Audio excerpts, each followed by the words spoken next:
A couple of weeks ago, might even be a month ago now, I shared with you a vlog about how I decided to finally bring back dance into my life, and not just into my life, to bring it onto the stage in front of people and potentially risk my professionalism in the process, and how it was one of the most liberating experiences. And frankly, when it is in the midst of a keynote called Flip Side of Failing, well, I had the perfect excuse, right? Because if I mess up, I fall through the floor, I don't do the steps right, well, it's not a big deal. And as long as I didn't fall through the floor at a safety conference, it was going to be okay.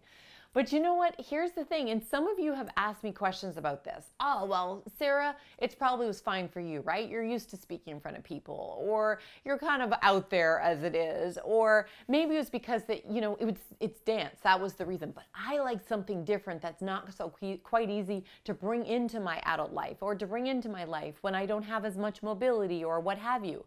Well, let me just say, I'm going to stand for your greatness right now. Because when you do not embrace your greatness, here's what happens. It impacts your mental health, impacts your physical health, it impacts your relationships, and frankly, it stifles you and gets you on autopilot. So we do not want that, right? We want to have really vivacious relationships where people look up to us, and your kids, your coworkers, your colleagues, they say, wow, if he can do it, I guess I can too.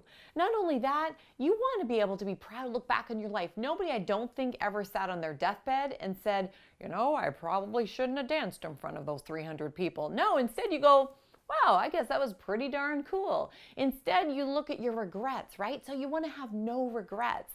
And not only that, you surprise yourself with your awesomeness, but you can't surprise yourself with your awesomeness if you don't try something new. So you've been asking me, how did I do it? How did I get through that process? Well, you know what? Honestly, it's not rocket science. Number one, it goes back to what I had first started that vlog about, talking about what brings you joy. If something brings you joy, you're a lot less likely to worry about messing up or being a failure, because you're doing it for the pure pleasure of it. We get so used to, as grown-ups, doing what other people tell us to do, what other people think we should do, other folks' expectations, how they define our strengths. You get to define what your strengths are, what fuels up your passion. The second thing is, find a group that is very welcoming and inviting, that they're not going to shame, blame, criticize you. I had that in this community called the Spark Women's Leadership Conference. I've been there a couple of times. I knew that they were a receptive audience. I made sure the organizers knew. I didn't want them to be surprised, like, what is she doing up there? And you know what? So you can find those failure-friendly contexts that allow you to just experiment and try. And you don't have to tell everybody. If, let's say, you decide you're going to go out and you're going to start cooking because you've always wanted to be like a master chef, just go and do it as part of your Thursday evening ritual.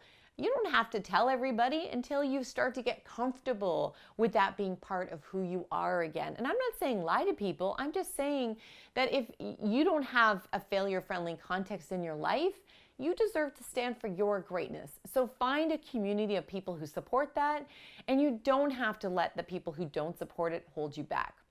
The last thing I want to suggest to you is that you need to have patience with yourself.